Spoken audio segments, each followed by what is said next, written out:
Encontré a mi marido en nuestro salón con la prometida de mi hijo solo unas horas antes de la boda. Estuve a punto de confrontarlos, pero un movimiento en el pasillo me detuvo. Era mi hijo Mateo. Su rostro era una máscara de piedra.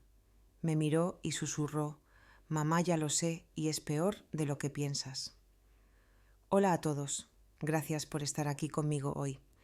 Antes de comenzar mi historia, me encantaría saber desde qué ciudad nos acompañan. Siéntanse libres de compartirlo en los comentarios. Ahora déjenme sumergirlos en esta historia. La mañana de la boda de mi hijo me desperté a las 5 de la madrugada. No pude dormir. Me dije que eran solo nervios, el tipo de nervios que cualquier madre siente en un día tan importante. Me senté aquí, en este mismo despacho de casa, mirando las hojas de cálculo en la pantalla de mi ordenador. Dirijo una pequeña gestoría desde casa. Nada extravagante, pero me ayudó a pagar la universidad de nuestro hijo Mateo y a cubrir los extras que el sueldo de mi marido Rodrigo no alcanzaba del todo. Los números en la pantalla eran un borrón. Mi mente estaba en otro lugar completamente distinto. Afuera el mundo todavía estaba oscuro y silencioso, pero ya podía imaginar la escena que se desarrollaría en el jardín de nuestro chalet en Chamartín en solo unas horas. Sillas blancas dispuestas en filas perfectas sobre el césped. Había pasado toda la primavera cuidando la pérgola que Rodrigo había construido, cubriéndola con los rosales que había cultivado desde que eran pequeños brotes. Había revisado las luces de hadas 3 veces yo misma, asegurándome de que ni una sola bombilla estuviera fundida. Todo tenía que ser perfecto. Nuestro hijo, nuestro Mateo, merecía un día perfecto. 25 años de matrimonio con Rodrigo. 23 años criando a Mateo. Había dedicado toda mi vida a esta familia. Había sido la mano firme, la planificadora, la que recordaba las citas con el dentista y los cumpleaños, y me aseguraba de que las facturas se pagaran a tiempo. Rodrigo era el encantador, el alma de la fiesta, el que todos adoraban.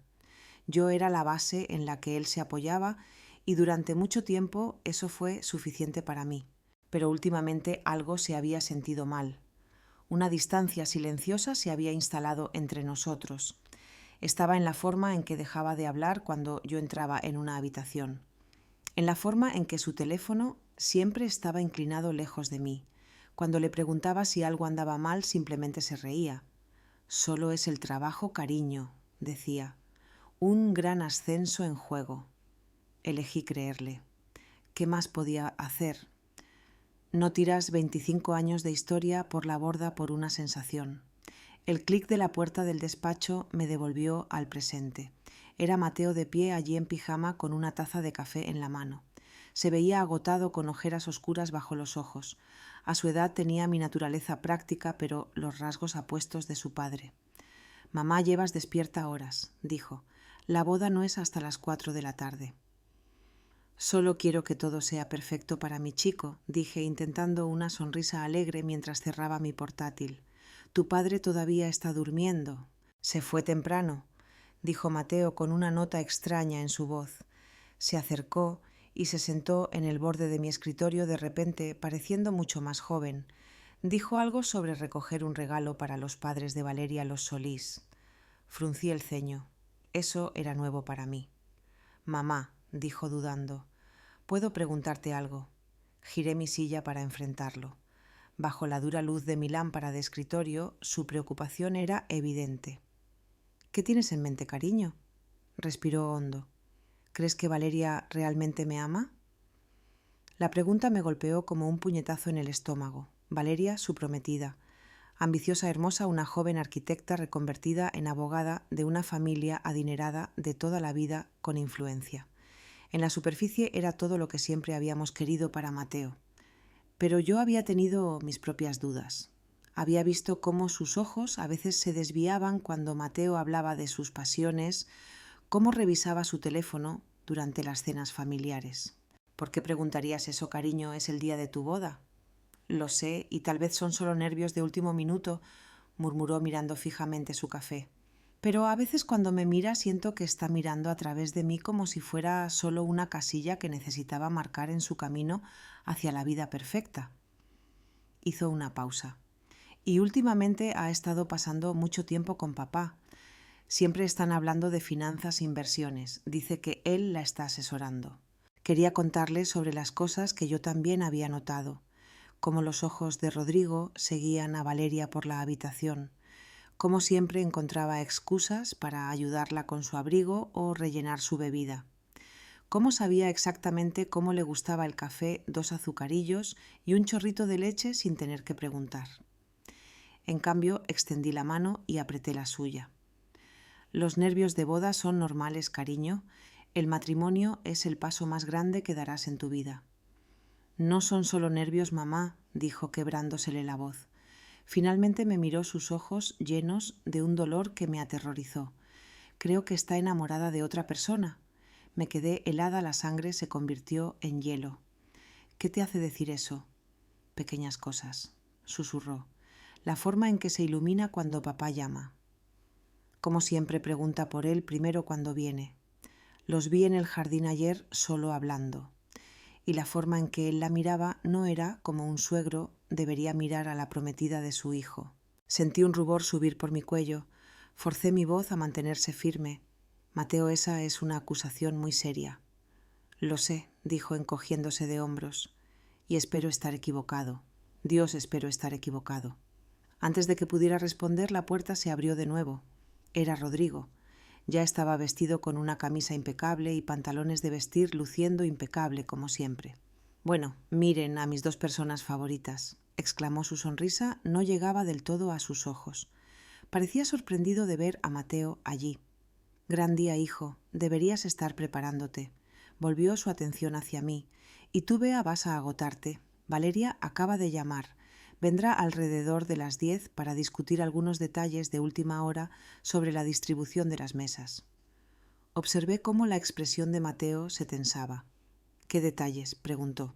Oh, ya sabes, solo asegurarse de que sus padres no se sienten junto a tu tío Jacinto después de esa discusión política en Navidad pasada, dijo Rodrigo con un gesto desdeñoso.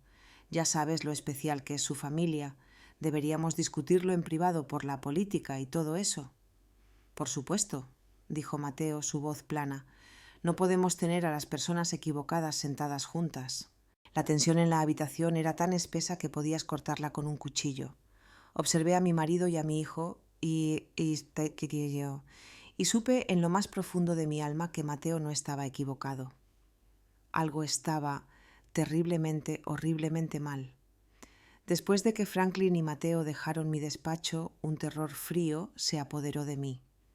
Se suponía que debía tener una llamada final con el catering a las 10:30, una llamada que había estado planeando durante semanas. Cogí el teléfono, mi mano temblando ligeramente, y los llamé. Les dije que tenía una emergencia familiar y necesitaba reprogramar. Era mentira. La verdad era que había despejado toda mi mañana.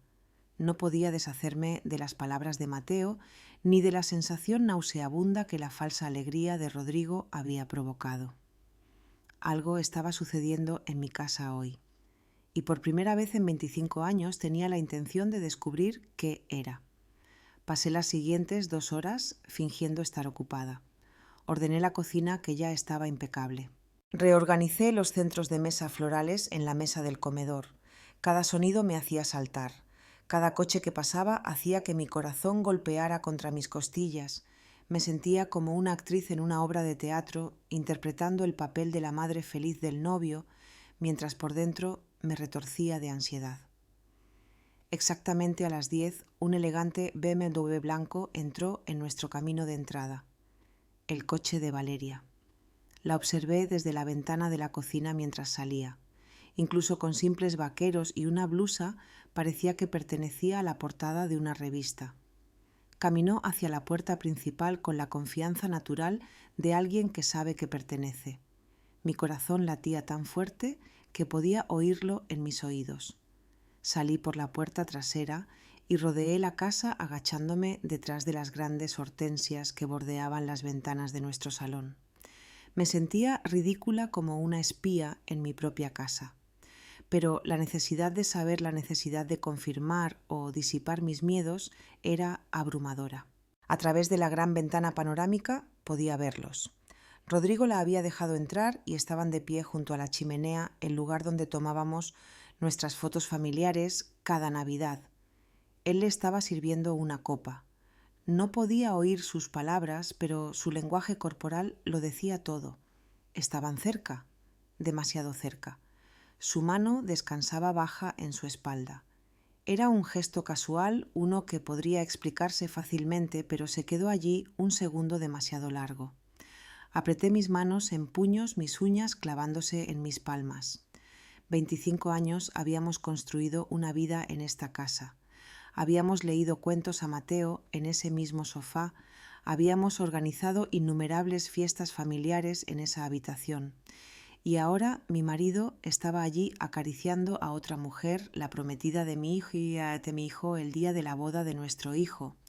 Estuve a punto de levantarme, de irrumpir como una furia y confrontarlos allí mismo. No me importaba la escena, no me importaba la boda, solo me importaba la ardiente traición que estaba presenciando. Pero entonces noté movimiento en el pasillo de arriba, una sombra en el reflejo del cristal. Miré más de cerca. Era Mateo. Estaba de pie en la parte superior de las escaleras, escondido en las sombras, observándolos también.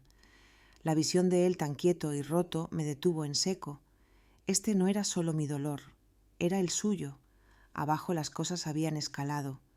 La mano de Valeria estaba ahora en el pecho de Rodrigo. Se inclinó hacia él, su cabeza echada hacia atrás, una sonrisa jugando en sus labios. Dijo algo y él se rió. Era un sonido que no había escuchado de él en años. Ligero, genuino, feliz, de la manera en que solía reír conmigo cuando éramos jóvenes y todo parecía posible. En ese momento vi a mi marido transformarse en alguien que no reconocía. Alguien vivo de una manera que no había estado conmigo durante mucho, mucho tiempo. Luego sus manos estaban en su cabello y se estaban besando. No fue un beso rápido. Fue un beso profundo y apasionado del tipo que ves en las películas. Mi visión se volvió roja. Un rugido llenó mis oídos. Di un paso hacia la casa, lista para arrancar la puerta de sus bisagras, lista para gritar hasta que mis pulmones cedieran. Y entonces una mano agarró mi brazo. Me di la vuelta, mi corazón saltando a mi garganta. Era Mateo. Había salido de la casa y había venido a buscarme. Su rostro estaba pálido, ceniciento, pero sus ojos ardían con una determinación fría y dura que nunca había visto antes. «Mamá, no», susurró su voz tensa. «Todavía no». «Mateo, esto es...». Me atraganté con las palabras. No podía ni siquiera decirlo. «Sé lo que es», dijo.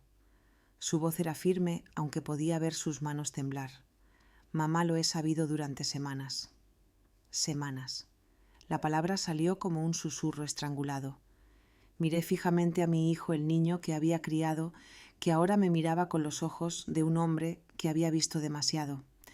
Todavía estábamos agachados detrás de las hortensias. Las hermosas flores de las que había estado tan orgullosa ahora servían como escondite para la destrucción de nuestra familia. Dentro de la casa, mi marido y la prometida de mi hijo se habían movido de la chimenea al sofá. No podía soportar mirar. «No quería creerlo al principio», dijo Mateo, su voz baja y urgente. «Seguí poniendo excusas por ellos. Él solo está siendo amable. Ella solo está nerviosa por unirse a la familia». Pero seguía sucediendo, las miradas prolongadas, las conversaciones privadas, la forma en que ella se iluminaba cada vez que él estaba cerca. Se corrigió. «Valeria». Se suponía que iba a conseguir una nueva figura materna, no una rival. Quiero decir, Valeria. «¿Por qué no me lo dijiste?», pregunté, mi voz temblando con una mezcla de conmoción y una extraña rabia protectora. «No deberías haber tenido que cargar con esto solo». «Porque necesitaba pruebas», dijo apretando la mandíbula. «Y porque...». Me miró, sus ojos mucho más viejos que sus 23 años. Quería darles suficiente cuerda para que se ahorcaran. Sacó su teléfono. Sus manos temblaban ligeramente mientras tocaba la pantalla. «Contraté a alguien», confesó. «¿Qué hiciste vos?» «¿Qué?» «No soy estúpido, mamá. Después de verlos almorzando juntos hace un mes, un almuerzo que papá me dijo que era una reunión de negocios y ella me dijo que era una tarde de compras con sus amigas, Supe que no estaba loco, necesitaba saber la verdad. Me entregó el teléfono. Contraté a una detective privada. Mi respiración se detuvo. Una detective. Mateo el dinero. No te preocupes por el dinero, dijo sombríamente. Valió cada céntimo. La primera foto en la pantalla mostraba a Rodrigo y Valeria entrando al Hotel Ritz Madrid en el centro. La marca de tiempo indicaba que fue hace 3 semanas, un martes por la tarde, cuando Rodrigo supuestamente estaba en una conferencia de ventas regional. La segunda foto los mostraba saliendo juntos 2 horas después, luciendo acalorados y despeinados. Hay 17 ocasiones diferentes, dijo Mateo en voz baja mientras yo me desplazaba por una galería de traición. Fotos de ellos en restaurantes poco iluminados por toda la ciudad. Fotos de ellos apretados contra el coche de Rodrigo en un estacionamiento privado. Fotos de ellos riendo tomados de la mano, viviendo una vida completamente diferente a nuestras espaldas. Me sentí enferma. La magnitud absoluta del engaño era impresionante. Esto no era un error de una sola vez. Era un asunto calculado y a largo plazo. Me levanté de nuevo. Una nueva ola de rabia me invadió. «Vamos a detener esto», dije mi voz como acero. «Ahora mismo». «No». La voz de Mateo fue aguda haciéndome agacharme de nuevo. «Mamá confía en mí. Tengo un plan». «Un plan, Mateo, esto es una locura. No podemos simplemente dejar que la boda...» «Absolutamente podemos», me interrumpió su voz resonando con una autoridad que nunca había escuchado de él antes. «Y lo haremos. Mamá, piénsalo. Si los confrontamos ahora, ¿qué pasa? Negarán. Lo tergiversarán. Papá dirá que estás siendo histérica, que estás malinterpretando las cosas. Valeria llorará y se hará la víctima. Lo volverán todo contra nosotros». Tenía razón. Ya podía escuchar la voz suave y apaciguadora de Rodrigo. «Bea, estás exagerando. Es una joven nerviosa y solo estaba ofreciendo consejos paternales». «Entonces, ¿qué sugieres?», susurré mi ira dando paso a una claridad fría y aterradora. La sonrisa de Mateo fue algo escalofriante y desconocido. «Humillación pública», dijo las palabras colgando en el aire entre nosotros. «Destrucción total y absoluta de sus reputaciones. Consecuencias legales. No solo terminamos esto, mamá. Nos aseguramos de que nunca jamás puedan hacerle esto a nadie más». Miré a mi hijo. ¿Cuándo se había vuelto tan calculador, tan despiadado? Luego miré hacia atrás a través de la ventana. Vi a mi marido, el hombre que había amado y en quien había confiado durante un cuarto de siglo, comenzar a desabrochar la blusa de Valeria en el sofá donde habíamos construido nuestra familia. Y en ese momento supe que la mujer que solía ser la esposa comprensiva y perdonadora se había ido. Había muerto allí mismo en la tierra detrás de las flores que había plantado con tanto cuidado. «Cuéntame el plan», dije. Esa tarde fue una de las más extrañas de mi vida. Rodrigo llegó a casa actuando como si nada hubiera pasado, preguntando sobre los arreglos finales del catering. Valeria se había ido horas antes y él era la imagen del marido amoroso y padre orgulloso. Habló sobre su discurso para la recepción sobre lo orgulloso que estaba de Mateo. La hipocresía era tan espesa que apenas podía respirar. Solo asentí y sonreí una cáscara vacía de mí misma mientras por dentro gritaba. Después de que Rodrigo se fuera a la cama, Mateo y yo nos reunimos en mi despacho. La puerta estaba cerrada con llave, las persianas bajadas. Se sentía como una sala de guerra, y en muchos sentidos lo era. En mi escritorio yacían los comienzos de un archivo de evidencia que haría llorar de alegría a un fiscal. «Cuéntame sobre esa detective», dije estudiando una foto de vigilancia que me revolvía el estómago. «Su nombre es Inés», dijo Mateo. «Inés Márquez». El nombre me golpeó como un chorro de agua fría. «Inés, mi hermana, Inés», Mateo asintió. No sabía a quién más llamar. Sabía que era policía durante 20 años antes de retirarse y comenzar su propia agencia de detectives. Sabía que era inteligente y que sería discreta. Pareció un poco avergonzado. También sabía que nunca le gustó papá. Dejé escapar una risa corta y aguda que sonaba más como un sollozo. Mi hermana pequeña, Inés. Éramos cercanas, pero no le había contado sobre la creciente distancia con Rodrigo. Había estado demasiado orgullosa, demasiado avergonzada de admitir que mi matrimonio podría estar fallando. «La llamaré», dije, mi voz espesa de emoción. Inés contestó al segundo timbre. «Bea, es pasada la medianoche. ¿Está todo bien?» «No, Inés, nada está bien». Y entonces la presa se rompió. Le conté todo, lo que Mateo sospechaba, lo que habíamos presenciado esa mañana las fotos. Lloré sollozos feos y ahogados por primera vez en todo el día.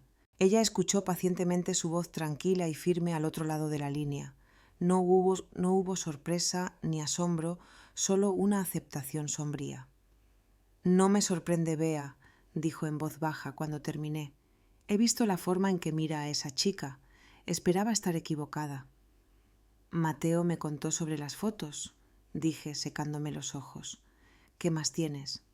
«Más de lo que probablemente quieras saber». Su voz se volvió profesional. «He estado rastreando sus movimientos durante 10 semanas. Se reúnen 2 veces por semana como un reloj en el Hotel Ritz, Madrid. Siempre paga en efectivo. Almuerzan en restaurantes elegantes a los que nunca te llevaría. La semana pasada la llevó a Suárez». Sentí ese rubor de rabia de nuevo. Nuestro dinero, el dinero que había administrado tan cuidadosamente, el dinero que se suponía que era para nuestra jubilación, para nuestro futuro. Y Bea, la voz de Inés, era suave. «Hay más ahora. Algo más grande». «¿Qué encontraste?», pregunté temiendo la respuesta. Hubo una larga pausa en la línea. «No es solo Valeria», dijo su voz pesada. «No es la primera vez. Encontré una serie de pagos mensuales regulares que se remontan a 15 años siempre a la misma persona, una mujer llamada Amparo Villar». El nombre no significaba nada para mí. «¿Quién es ella?». Investigué un poco. Era una asociada junior en su antigua empresa cuando Mateo era un niño. Se fue abruptamente hace unos 15 años. Los pagos comenzaron unos meses después de que se fuera. Inés respiró hondo. «Bea. Tiene una hija, una niña de 15 años, llamada Zoe. Hice una verificación de antecedentes. El padre no figura en el certificado de nacimiento, pero apostaría mi licencia a que Rodrigo es su padre». El teléfono se sintió pesado en mi mano. No podía respirar. Una hija. Otra niña completa. 15 años de mentiras. 15 años de una doble vida. Los viajes secretos, los gastos inexplicables, la distancia emocional, todo encajó en una claridad horrible. «Tengo que saberlo con certeza, Inés», susurré. «Lo sé», dijo. «Lo manejaré.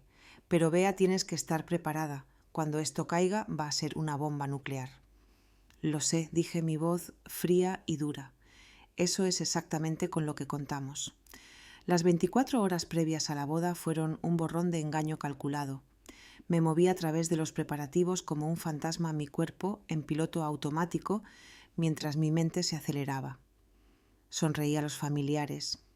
Aprobé los arreglos finales de la mesa con la organizadora de bodas.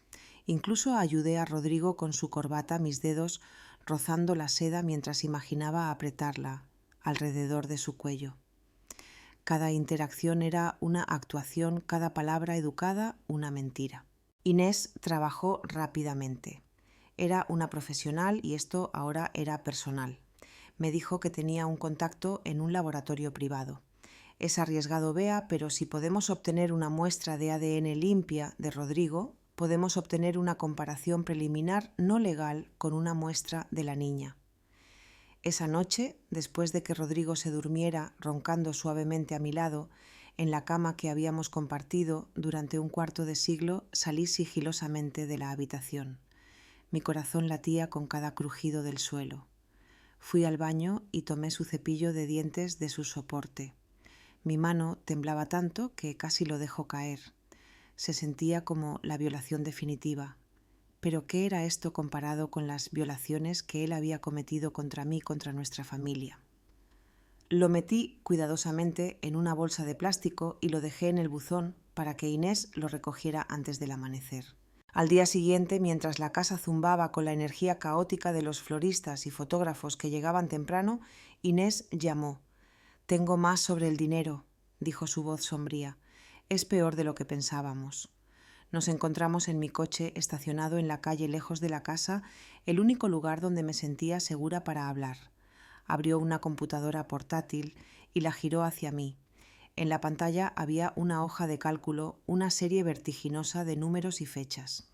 Hice un análisis completo de sus cuentas conjuntas, sus fondos de jubilación, todo, dijo señalando una columna resaltada.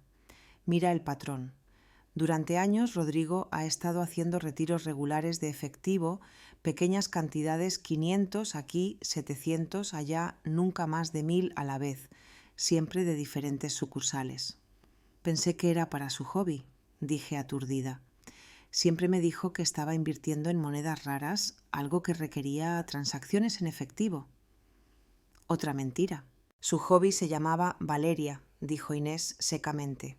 El efectivo para las habitaciones de hotel, las cenas caras, los regalos, ese collar de Suárez. Pagó la mitad en efectivo, pero esa no es la peor parte. Hizo clic en otra pestaña. Ha estado sacando préstamos contra su plan de pensiones. Miré fijamente la pantalla. Ahí estaba en blanco y negro una serie de préstamos sacados contra la cuenta de jubilación a la que yo había contribuido tan diligentemente desde mi pequeño negocio. La cuenta que se suponía que era nuestra red de seguridad, nuestra seguridad para la vejez. Había drenado casi 55.000 euros en los últimos 18 meses. ¿Cómo?, susurré. Habría necesitado mi firma. La falsificó, dijo Inés en voz baja. Comparé la firma en los documentos del préstamo con tu firma en tus declaraciones de impuestos. Es una buena falsificación, pero no es tuya. Una ola de náuseas me golpeó. Esto estaba más allá del engaño. Esto era robo. No solo estaba rompiendo mi corazón, estaba desmantelando sistemáticamente nuestro futuro pieza por pieza para financiar su sórdido asunto. Estaba robándome el fondo universitario que habíamos construido, la vida que se suponía que compartiríamos. Estaba jugando con todo mi futuro. ¿Y Valeria?, pregunté, mi voz apenas audible. No es una víctima inocente, dijo Inés, su mirada dura. Llegaré a ella, pero primero hay algo más. Dudó. Luego me entregó un gran sobre Manila.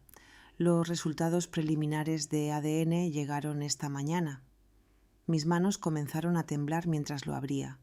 Escaneé la página. La jerga científica se difuminó hasta que encontré la conclusión en la parte inferior de la página. Probabilidad de paternidad 99.999%. Miré fijamente las palabras hasta que se quemaron en mi memoria. Zoe Villar era hija de Rodrigo. 15 años. 15 años de amarlo, confiar en él, construir una vida con él mientras él tenía otra hija, otra familia, escondida en las sombras. Apoyé mi cabeza en el volante, el cuero fresco, contra mi frente caliente. No lloré. Estaba más allá de las lágrimas. Una extraña y aterradora calma se apoderó de mí. El dolor todavía estaba allí, una herida masiva y abierta en mi pecho, pero ahora estaba acompañada de algo más, una resolución fría y dura. No iba solo a perder a su esposa, iba a perderlo todo. Sentada en el coche con mi hermana, ese endeble trozo de papel en mi mano se sentía más pesado que una lápida. Era el certificado de defunción de mi matrimonio, de la vida que pensé que tenía. Una hija de 15 años. Las palabras resonaron en el coche silencioso. ¿Cómo la encontraste? La expresión de Inés era una mezcla de lástima y determinación profesional. Comenzó con los pagos.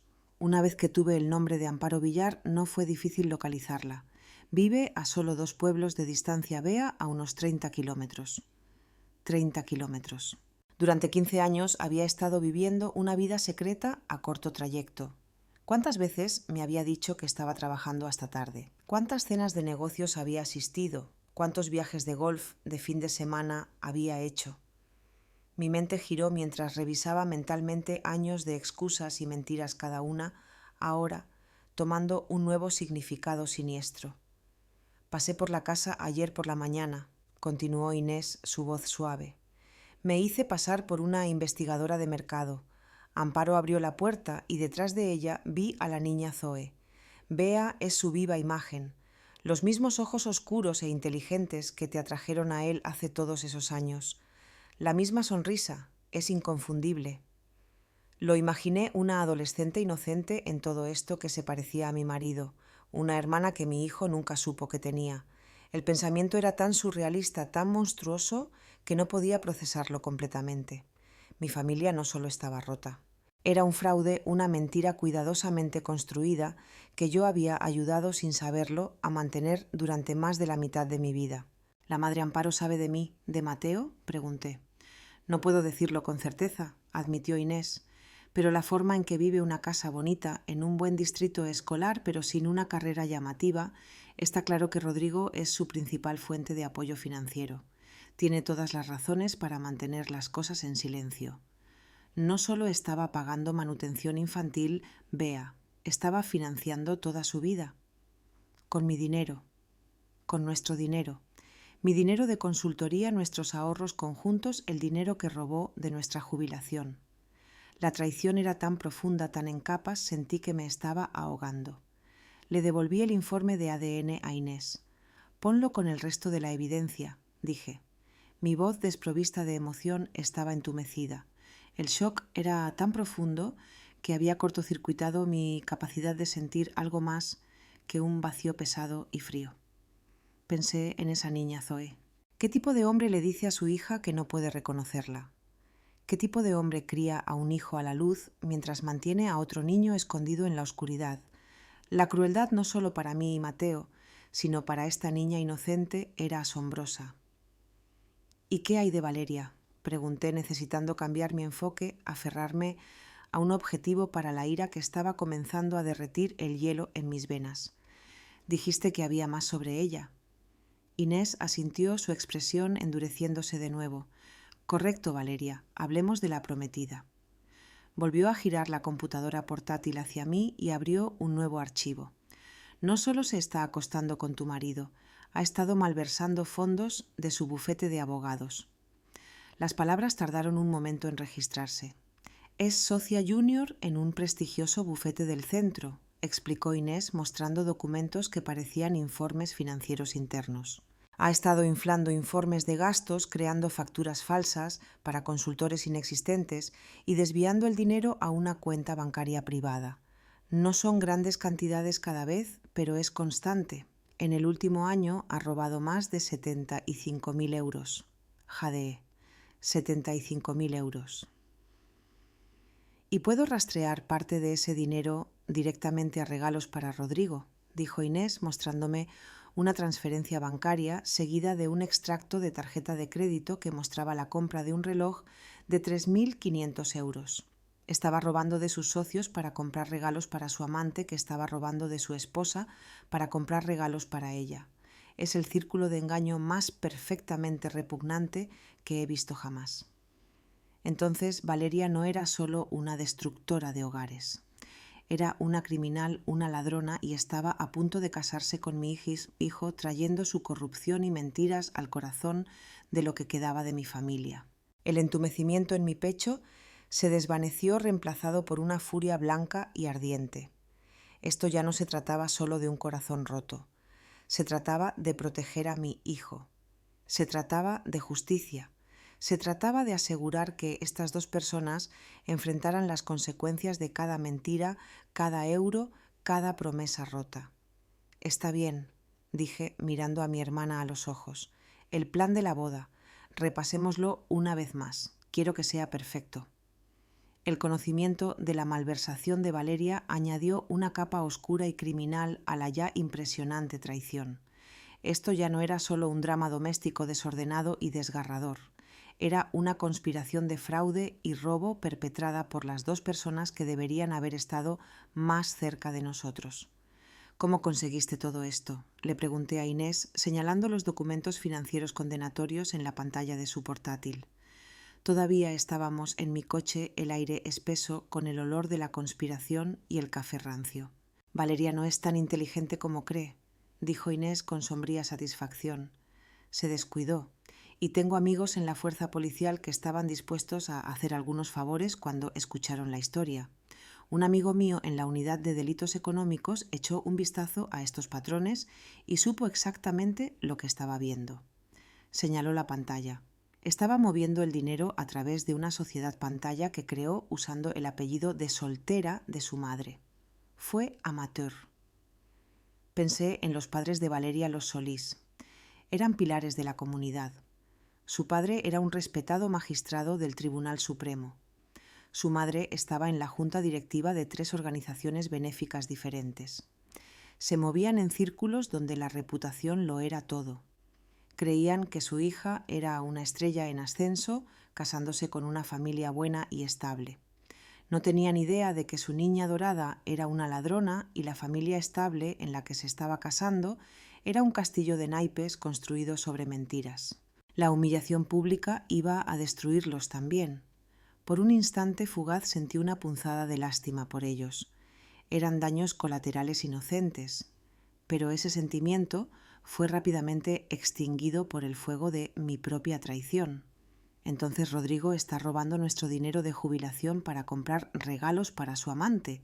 Resumí las palabras sabiendo a veneno.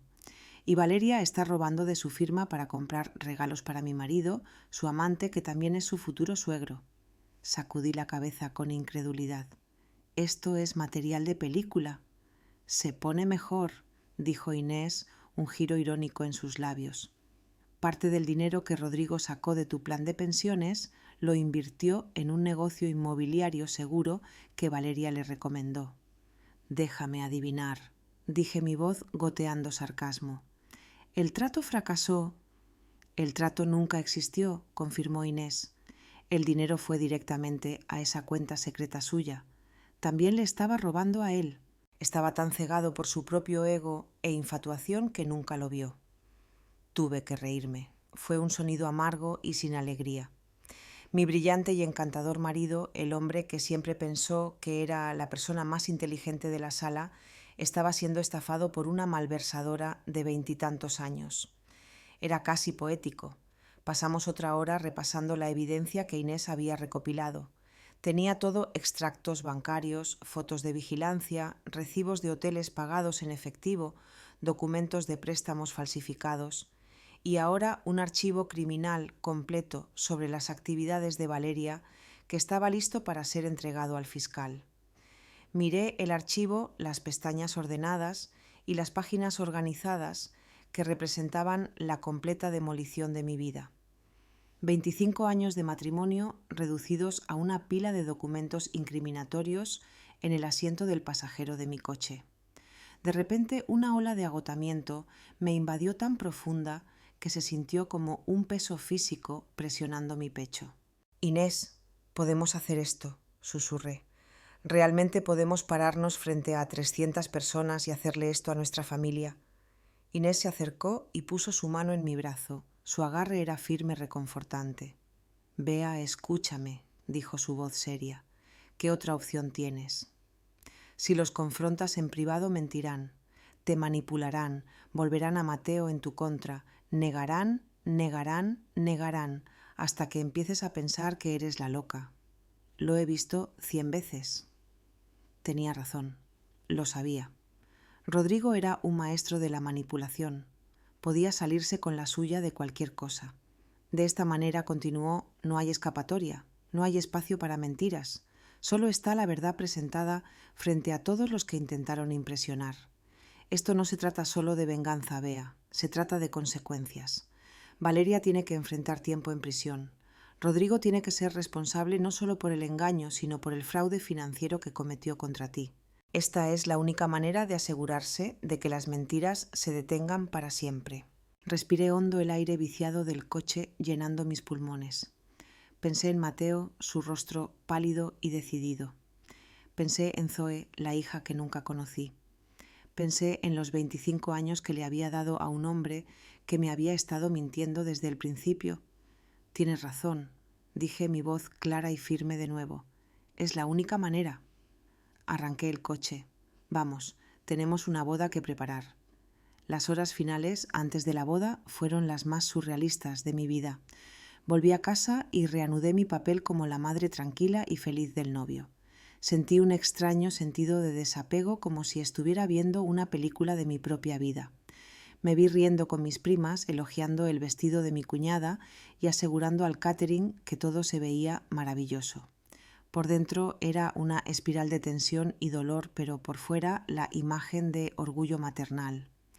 Rodrigo estaba en su elemento socializando con los invitados que llegaban temprano, aceptando felicitaciones con una sonrisa amplia y confiada. Me apartó en un momento su brazo alrededor de mi cintura. «Te ves hermosa, Bea», dijo su voz un murmullo bajo en mi oído. «No es un día perfecto». Miré a los ojos del hombre que había amado durante más de la mitad de mi vida y no sentí nada más que un vacío frío y desolado. Sonreí de vuelta. Día perfecto. Mi hijo Mateo era un espejo de mi propia compostura forzada. Saludó a sus amigos, posó para fotos con sus padrinos y desempeñó su papel perfectamente. Pero cada vez que sus ojos se encontraban con los míos, a través del césped lleno de gente, podía ver la misma determinación de acero reflejada allí. Estábamos en esto juntos. Éramos soldados esperando la señal para atacar. El plan era simple e Inés lo había ensayado con nosotros hasta que lo sabíamos de memoria. Había llegado temprano disfrazada de miembro del personal de catering. Su equipo audiovisual profesional estaba escondido a plena vista.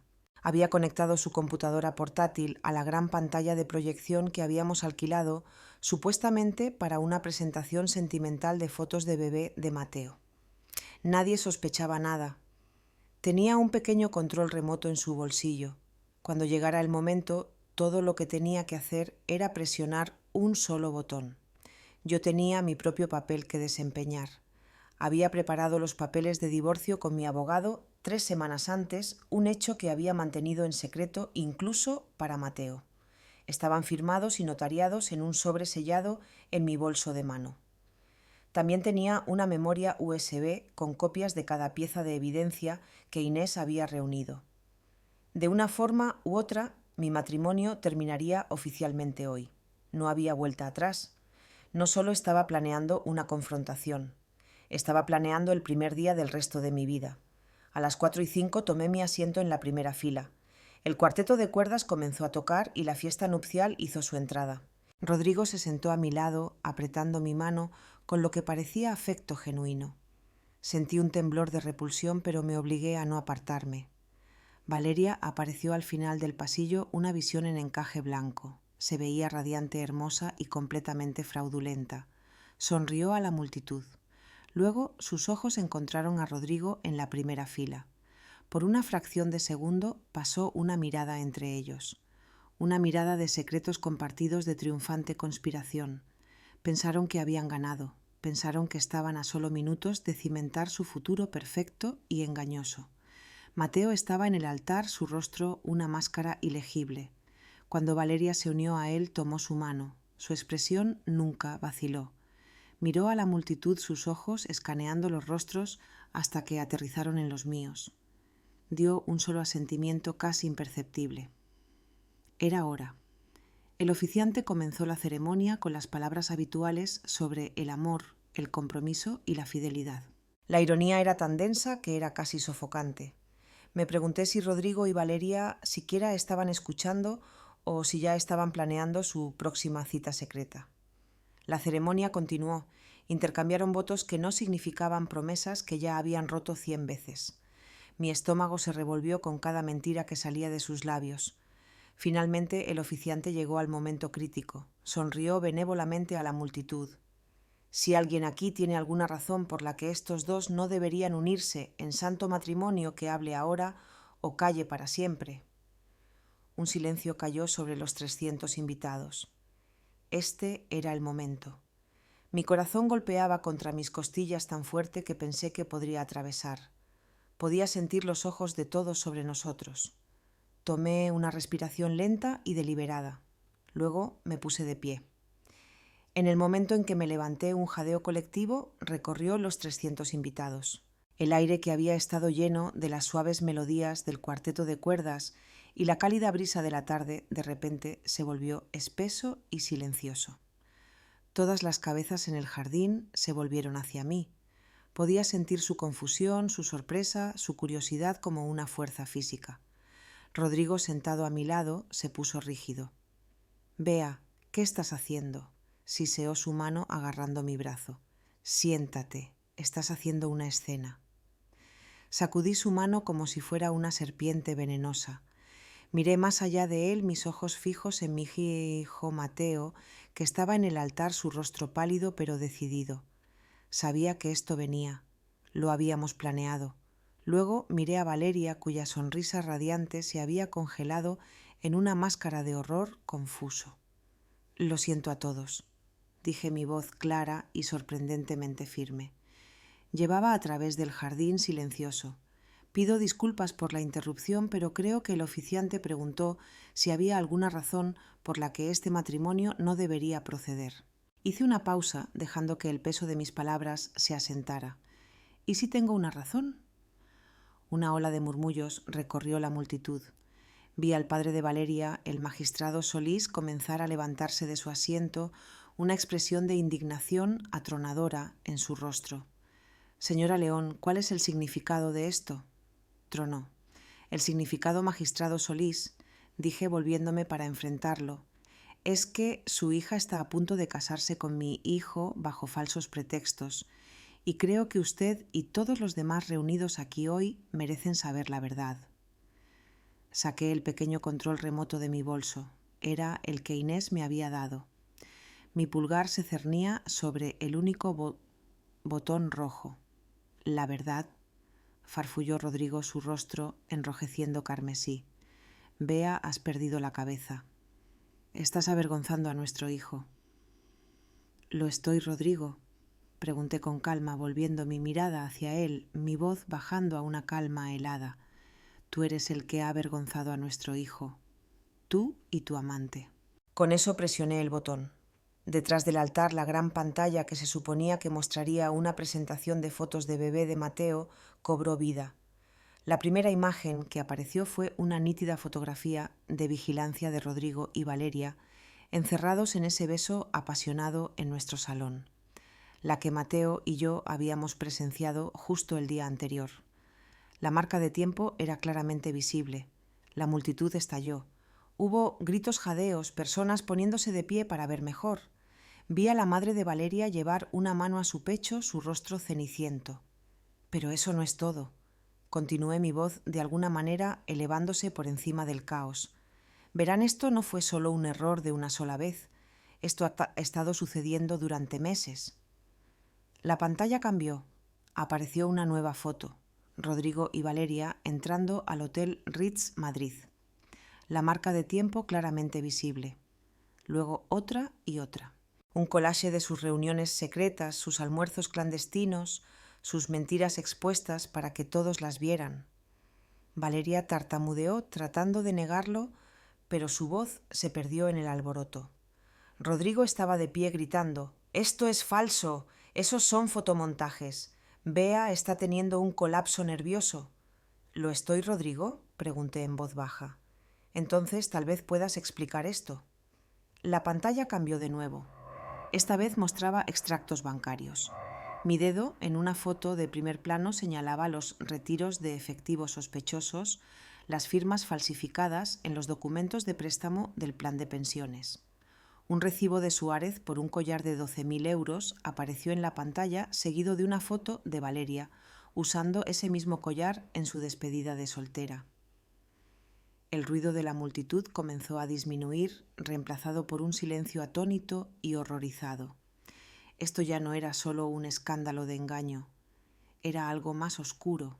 Mi marido ha estado robando sistemáticamente de los ahorros de jubilación de nuestra familia para financiar su aventura, anuncié.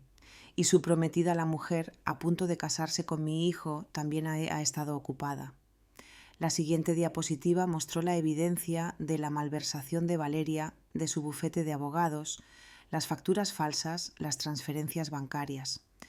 Podía ver a sus socios en la cuarta fila, sus rostros pasando de la confusión a la furia pura. Y luego entregué el golpe final y devastador. Pero la mejor parte, dije, mi voz convirtiéndose en hielo. El verdadero corazón del engaño que ha definido mi matrimonio es que las mentiras de mi marido no comenzaron con Valeria. Los resultados de la prueba de ADN llenaron la pantalla. Las palabras probabilidad de paternidad 99,990% se mostraron en enormes letras en negrita. Debajo había una foto de una niña bonita y sonriente de 15 años. «Esta es Zoe Villar», dije mi voz temblando con 15 años de dolor reprimido. «Es la hija de Rodrigo, una hija que ha mantenido oculta de mí y de su propio hijo durante toda su vida». El silencio que siguió fue absoluto. 300 personas mirando la evidencia de una traición tan completa, tan devastadora, que incluso los chismosos más experimentados quedaron sin palabras. Y en ese perfecto y terrible silencio vi arder el mundo que había conocido durante 25 años. El silencio fue roto por un solo sollozo agudo. Vino de Valeria, que se tambaleó su rostro de un blanco espectral contra el blanco puro de su vestido de novia. Luego se derrumbó en el suelo en un montón de encaje y sueños destrozados. Ese único sonido rompió el hechizo. El jardín estalló en caos. La gente gritaba, señalaba, sacaba sus teléfonos para grabar el desastre. La madre de Valeria corrió hacia su hija caída, mientras su padre, el magistrado, se quedó allí, su rostro una máscara de incredulidad y humillación total. Rodrigo se congeló por un momento, su rostro un caleidoscopio de rabia, pánico y horror creciente. Miró de la pantalla a mí, a los rostros atónitos de sus amigos y colegas. Estaba atrapado. No había mentiras, no había palabras suaves que pudieran sacarlo de esto. Su mundo cuidadosamente construido había sido demolido pública e irrevocablemente. Entonces hizo lo único que un cobarde podía hacer. Corrió, se lanzó abriéndose paso a través de la multitud atónita, derribando una bandeja de copas de champán mientras se apresuraba hacia el área de estacionamiento. Literalmente estaba tratando de huir de la escena de la implosión de su propia vida. Pero Inés lo estaba esperando. Mi hermana, todavía con su uniforme de catering, salió de detrás de un gran roble que bordeaba nuestra propiedad. Era una mujer menuda, pero se movía con la confianza de una oficial de policía experimentada. Cuando Rodrigo pasó corriendo, extendió su pie. Fue un tropezón perfectamente ejecutado. Rodrigo cayó con fuerza, golpeando el césped cuidado y deslizándose unos metros en su costoso traje de boda. «¿Vas a algún lado, Rodrigo?», preguntó Inés casualmente, caminando hacia donde yacía jadeando. Para entonces Mateo había dejado el altar y estaba a mi lado. Puso un brazo firme alrededor de mí. Valeria estaba de pie de nuevo, apoyada por su madre sollozante, y señaló con un dedo tembloroso hacia mí. Tú planeaste esto», chilló su voz alta de histeria. «Planeaste toda esta cosa para arruinar mi vida». «No, Valeria», dijo Mateo, su voz fría y clara cortando su histeria. «Tú arruinaste tu propia vida. Tú y él», hizo un gesto hacia su padre, que ahora estaba siendo ayudado a levantarse por Inés. «Suéltame», exigió Rodrigo, tratando de liberar su brazo del firme agarre de mi hermana. «No puedo hacer eso, Rodri», dijo Inés, usando un apodo de la infancia que lo hizo estremecerse. «Verás, soy una detective privada con licencia y tengo razones para creer que has cometido múltiples delitos, incluido el fraude financiero. Pero no te preocupes, no estamos aquí para hablar de ti ahora mismo». Miró por encima de su hombro. «Mi negocio es con ella». Dos oficiales de policía uniformados caminaban tranquilamente a través de la multitud que se separaba. No estaban aquí por el fraude de Rodrigo. Eso sería un asunto civil para que mi abogado lo manejara. Estaban aquí por Valeria. «¿Valeria Solís Mendoza?», preguntó uno de los oficiales, su voz tranquila pero autoritaria. Los ojos de Valeria se abrieron con terror. «No», susurró. «Está detenida bajo sospecha de apropiación indebida y fraude electrónico», continuó el oficial, mientras su compañero tomaba sus brazos y aplicaba suavemente las esposas. El clic de las esposas cerrándose fue el sonido más fuerte que había escuchado. Vi el rostro de Valeria desmoronarse mientras la realización la golpeaba de que esto no era solo humillación pública, esto no era solo una boda cancelada, esto era real. Iba a haber consecuencias legales reales. Su vida tal como la conocía había terminado. Mientras la policía llevaba a una Valeria sollozante, sus padres observaban con horror atónito. Los fotógrafos que habían sido contratados para capturar un cuento de hadas ahora estaban capturando la caída de una familia prominente, sus flashes disparándose sin descanso. La multitud comenzó a dispersarse. Algunos se fueron rápidamente sin querer ser parte del desastre. Otros se quedaron susurrando en grupos sorprendidos sus teléfonos aún en alto, grabando todo. En medio del caos, finalmente sentí que mis fuerzas me abandonaban. Mateo me sostuvo. «Se acabó, mamá», susurró. Finalmente se acabó. Miré alrededor de las ruinas del día perfecto que había planeado. Era un desastre. Era una pesadilla, pero por primera vez en meses sentí que finalmente podía respirar. Si todavía están escuchando, me harían un gran favor y presionarían el botón de me gusta en este video y comentarían el número 1 a continuación. Me hace saber que me han apoyado y me dice que están aquí conmigo en este viaje. Su apoyo es un gran aliento para mí. Por favor, comenten el número 1 y déjenme contarles lo que sucedió después. Las 3 horas que siguieron a la explosión fueron un borrón de luces azules, parpadeantes, conversaciones susurradas y el lento y doloroso proceso de desmantelar una boda que nunca fue. La policía tomó nuestras declaraciones. Valeria fue llevada en un coche patrulla, su hermoso vestido de novia luciendo absurdo y trágico bajo el duro resplandor del sol poniente. Rodrigo, después de ser interrogado y liberado, simplemente desapareció. Se subió a su coche y se alejó sin decir una palabra ni a mí ni a su hijo. «¿Y tú?», preguntó Mateo, un destello del viejo calor volviendo a sus ojos. «No lo sé todavía», respondí honestamente. «Creo que solo estoy entumecida». Las siguientes semanas fueron una prueba dolorosa y desordenada. La historia, como era de esperar, se convirtió en una sensación mediática local. Escándalo en el día de la boda prometida, arrestada en el altar padre del novio implicado en décadas de engaño. Nuestros nombres y rostros estaban en todas partes. Dejé de contestar el teléfono. Dejé de salir de casa a menos que fuera absolutamente necesario. Mi pequeña gestoría sufrió. Algunos clientes de mucho tiempo se llevaron discretamente su negocio a otra parte, incómodos con la notoriedad. El día después de la boda hice exactamente lo que había planeado. Entré en la oficina de mi abogado, mi bolso conteniendo los papeles de divorcio firmados y la memoria USB de evidencia y presenté. Con la montaña de pruebas que teníamos, Rodrigo ni siquiera intentó luchar. El proceso legal fue rápido y brutal. En el acuerdo obtuve la casa y una porción significativa de sus activos restantes, como compensación por el fraude que había cometido contra nuestros fondos de jubilación. No fue una victoria, fue restitución. Valeria, enfrentando evidencia abrumadora, aceptó un acuerdo de conformidad. Fue sentenciada a 3 años en una prisión de baja seguridad y se le ordenó devolver hasta el último céntimo que había robado.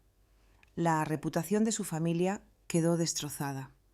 La caída de Rodrigo fue más silenciosa, pero no menos completa.